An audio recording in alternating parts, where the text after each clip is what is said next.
mauga, nag-iisa, nakakatakot na mga alon at walang kasiguraduhan ang bawat sagwan. Ganyan ang pang-araw-araw na buhay na kailangang suungin ng bawat mangingisda tulad na lang ni Jennifer. Ang bawat saboy ng mga lambat ay katumbas ang patong-patong na responsibilidad at pangarap para sa pamilyang nag-aantay sa bawat pagdaong. Umaraw man o umulan, tuloy ang misyon para may maiuwi sa kanya-kanyang mga tahanan. Sa pangingisda, sa totoo lang, yan talaga ay buwis buhay. Kasi oras na madisgrasya ka dyan, lumubog yung bangka mo. Pag di ka maalam lumangoy, mamamatay ka. Yan lang ang hirap ng mga mangingisda. Subalit kung may ganitong pinagdaraanan ang mga mangingisda, may sarili ding laban ang mga nilalang na matatagpuan sa ilalim ng dagat. Tayong mga tao, kapag may mga dumarating na unos at nasira ang ating tahanan, kaya natin itong ayusin, itayo muli o gumawa ng panibago. Ngunit sa kabilang banda, isang malaking katanungan kung paano naman ang mga isda at iba pang lamang dagat. Minsan uuwi ka, walang huli. Minsan uhuli ka, marami. Swertihan lang kasi sa dagat, wala talaga tayong tinali.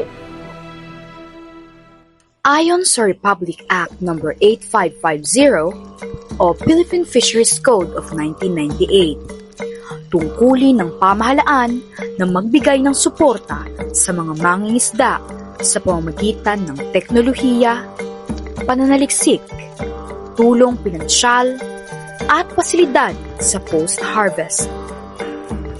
Kaya naman bilang tugon sa suliraning ito, nakaisip ng simple, subalit kapaki-pakinabang na aksyon ang mga bantay dagat, ang artificial reefs.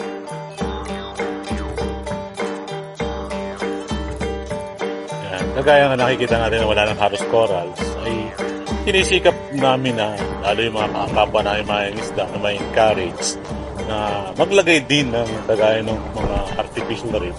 Dahil hindi man natin mapabalik ng kagaya ng dati, kundi mautay-utay natin mapabalik na pamamagitan ng paggawa ng mga coral reefs. Ay utay-utay nagkakaroon tirahan uli yung mga isda. Ang simpleng hakbang, kagaya nito, ay malaki ang naging epekto sa hanap buhay ng mga mangingisda kagaya ni Jennifer. Nagpapasalamat kami sa dagat dahil yung binibigay sa amin yung huli namin, biyaya yung galing sa kanila. Nagsilbing tulay din ang programang ito upang matulungang magpatuloy ang mga maliliit at iba't ibang karinderya sa Plaridel na sumasandalang din sa mga supply ng mga mangingisda.